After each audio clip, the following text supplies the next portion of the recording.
आज स्टार्टअप महाकुंभ में प्रधानमंत्री मोदी ने भारत मंडपम में एंटरप्रेन्योर से क्या कहा, आइए आपको सुनवाते हैं। स्टार्टअप लॉन्च तो बहुत लोग करते हैं,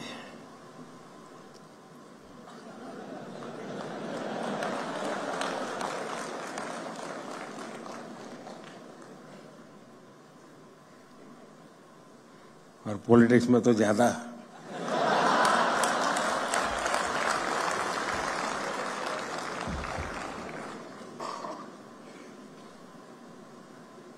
और बार बार लॉन्च करना पड़ता है।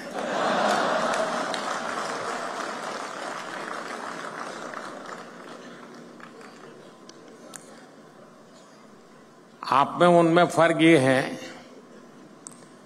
कि आप लोग प्रयोगशील होते हैं। एक अगर लॉन्च नहीं हुआ तो तुरंत दूसरे पर चले जाते हैं।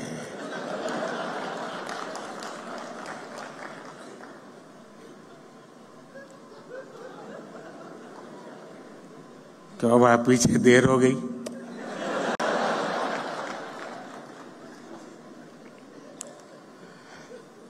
साथियों, आज जब देश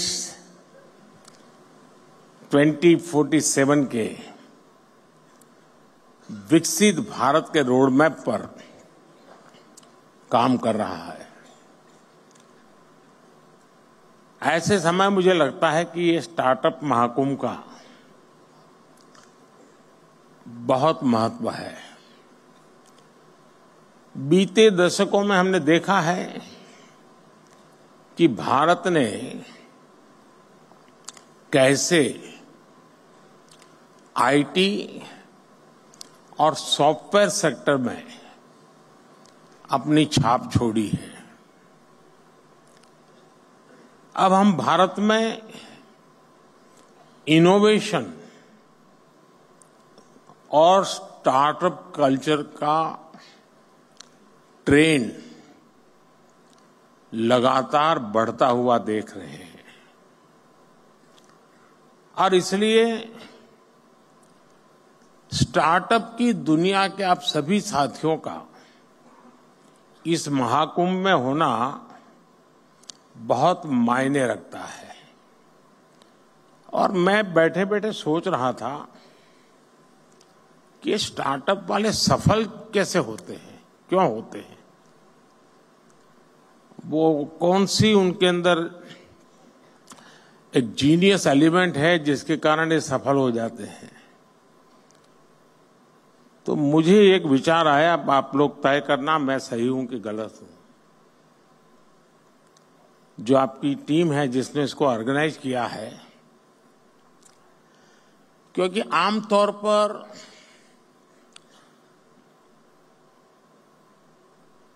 सार्वजनिक जीवन में, उद्योग जगत, व्यापार जगत में कोई भी निर्णय होता है तो उसका संबंध सरकार से होता ही है, और जब सरकार से होता है तो फिर थोड़ा 5 साल का टाइम टेबल रहता है।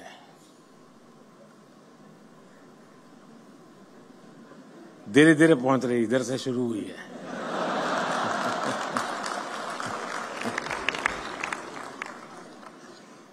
और इसलिए आमतौर पर जो व्यापारी मन होता है वो सोचता है, यार चुनाव का वर्ष है, अभी रहने दो, एक बार चुनाव हो जाए, नई सरकार बनेगी तब देखेंगे। ऐसा ही होता है ना। लेकिन आप लोग, इलेक्शन डिक्लेयर हो चुका है, उसके बावजूद भी इतना बड़ा कार्यक्रम कर रहे हैं।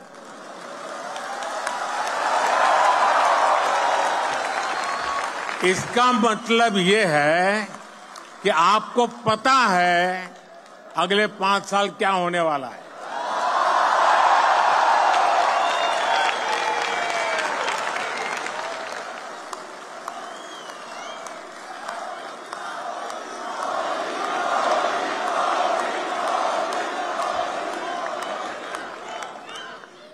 और मैं समझता हूं आपके अंदर ये जो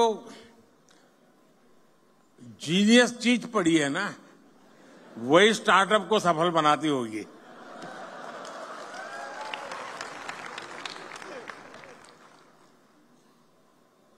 यहां investors, incubators, academicians, researchers, industry members, यानी एक प्रकार से सच्चे अर्थ में ये महाकुंभ है। यहां यंग एंटरप्रेन्योर्स भी हैं और फ्यूचर एंटरप्रेन्योर्स भी हैं। और जैसे आप में जीनियस टैलेंट है, मेरे में भी ये है, और इसमें मैं पहचान सकता हूं, इसमें फ्यूचर एंटरप्रेन्योर मुझे दिखते हैं, मैं देख सकता हूं।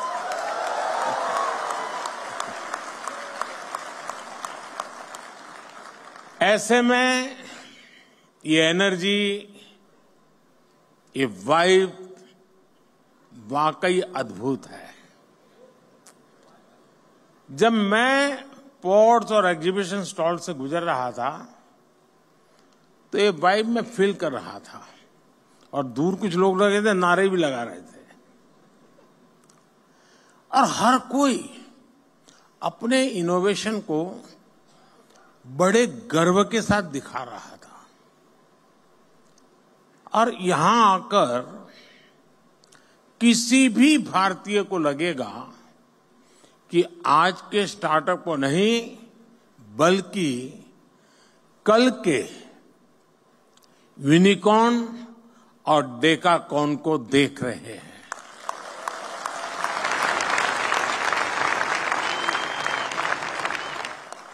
साथियों, भारत आज अगर ग्लोबल स्टार्टअप स्पेस के लिए नई उम्मीद, नई ताकत बनकर उभरा है, तो इसके पीछे एक सोचा समझा विजन रहा है।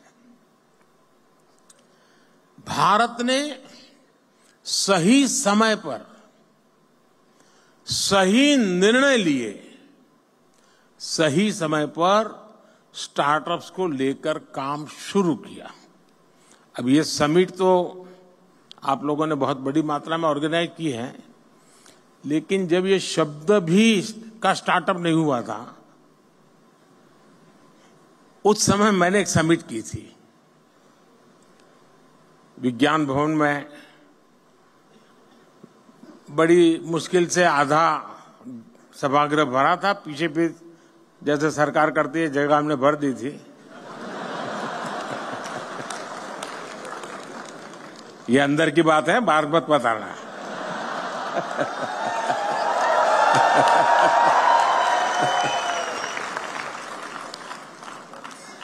और उस समय देश में जो नए नए कुछ नौजवान, और मैंने startup India, stand up India इसको लॉन्च करने की दिशा में मेरा प्रयास था, और मैं चाहता था कि उसको मैं एक आकर्षण पैदा करूं, यूथ में एक मैसेजिंग करूं।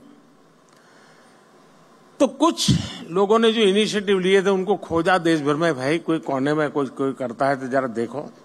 और मैंने 5-7 लोगों को बुलाया था कि जरा भाई आप भी वहां भाषण कीजिए, मेरी कोई सुनेगा नहीं। अब सुनते हैं। मैं उस समय बात कर रहा हूं। तो मुझे बराबर याद है, उस फंक्शन में एक बेटी ने अपना अनुभव सुनाया, शायद यहां बैठी भी हो, मुझे मालूम नहीं है। और उसने, वो मूल बंगाली है और माँ बाप ने काफी पढ़ा लिख करके उसको तैयार किया। उसने अपना अनुभव बताया। उसने कहा, उनकी माता पिता भी पढ़े लिखे हैं। तो बोले, मैं घर गई तो मेरी माँ ने पूछा, क्या कर रही हो बेटा, आप काफी पढ़ लिख के आई थी। तो उसने कहा कि मैं स्टार्टअप शुरू करने जा रही हूं। तो उसकी माँ ने कहा, वो बंगाली थे, सर्वनाश।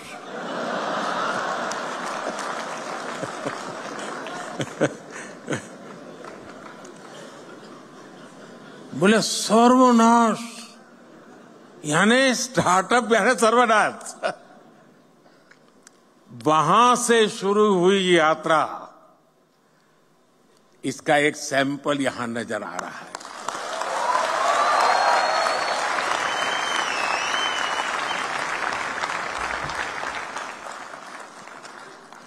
देश ने स्टार्टअप इंडिया अभियान के तहत इनोवेटिव आइडियाज को एक प्लेटफॉर्म दिया, उनको फंडिंग के सोर्स से कनेक्ट किया, एजुकेशनल इंस्टीट्यूशंस में इंक्यूबेटर स्थापित करने का अभियान भी चलाया। हमने बिल्कुल उसका बाल वाटिका शुरू की, अटल टिंकरिंग लैब, जैसे एजुकेशन में सबसे शुरू होता है ना केजी का, वैसा ही हमने शुरू किया। और इससे फिर एक स्टेज आकर गया, इंक्यूबेशन सेंटर बनते गए। टियर 2, टियर 3 शहरों के नौजवानों के लिए भी अपने आइडियाज को इंक्यूबेट करने की सुविधा मिलने लगी। आज पूरा देश गर्व से कह सकता है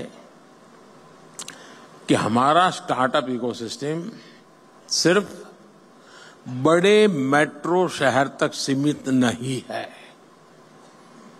और अभी छोटी सी फिल्म में भी दिखाया गया, ये देश के 600 से अधिक जिलों तक पहुंच चुका है। इसका मतलब है ये एक सामाजिक कल्चर बन गया है, और जब कोई सामाजिक कल्चर बन जाए तो फिर उसको रुकने का कोई कारण ही नहीं होता है, वो नई नई ऊंचाइयों को प्राप्त करता ही करता जाता है। भारत की स्टार्टअप क्रांति का नेतृत्व आज देश के छोटे शहरों के युवा कर रहे हैं। कुछ लोग सोचते हैं कि हमारे स्टार्टअप सिर्फ टैक्स स्पेस तक ही सीमित है, लेकिन मुझे खुशी है कि आज agriculture, textile, medicine, transport, space, even मैंने देखा योगा में स्टार्टअप शुरू हुए हैं।